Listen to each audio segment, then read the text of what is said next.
สวัสดีครับวันนี้ก็อยู่เกมยิงปลาหรือฟิชกอนเหมือนเดิมนะวันนี้พกงบมา 1,000 บาทไปลองปลาเบ็ดสักเท่าไหร่ดีชวนว่าเท่าไหร่ดีเดี๋ยวเริ่มกันเลยดีกว่ายิงตัวเล็กไปก่อนค่อยๆเก็บไปเรื่อยๆแม่งพ่นไฟฟ้าไม่ทัน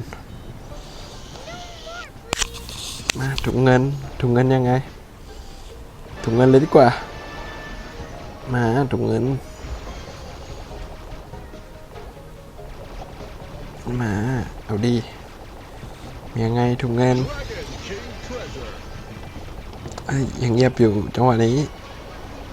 เฮ้ยเกินไปไหมจะไม่แตกจริงดิโอ้โหราชามังกรมาปรับเบ็ดยิง5เลยดีกว่าเขาแบบคุ้มๆแตกมารัวๆ150แล้ววะมา150แรกมาแล้วมีอีกไหมไหลดิไหล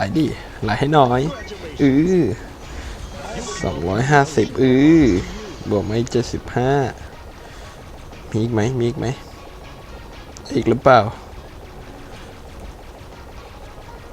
ยังเงียบอยู่แมงกะพรุนไฟฟ้าช็อตหน่อยช็อตแบบคุ้มให้หน่อยมาช็อตมาเรียบร้อย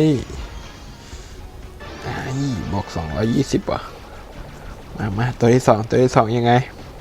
ตัวนี้เขาแบบคุ้มหน่อยเฮ้ยเป็นเล่นจะไม่แตกจริงดิโหนึกว่าจะไม่แตกซะแล้วมาคุ้มไหมได้อยู่ได้มา110 บาทว่ะมาราชามังกร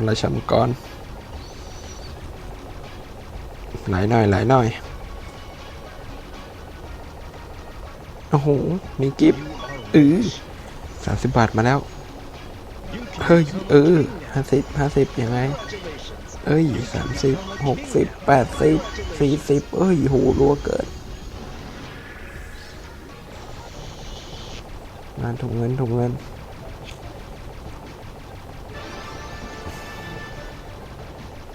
ังไง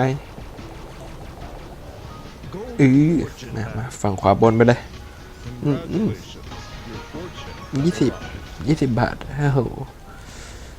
คุ้มไหมเอาอะไรมาคุ้มมาครับทุกคนเอาดิแมวคุณไฟฟ้ายังไงตัวเนี้ยยังโอ้โหโดนลัดเฉย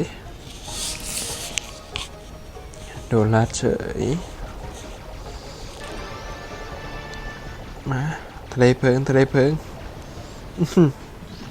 อย่าบอกนะทะเลเพลิงเขาจะไม่ได้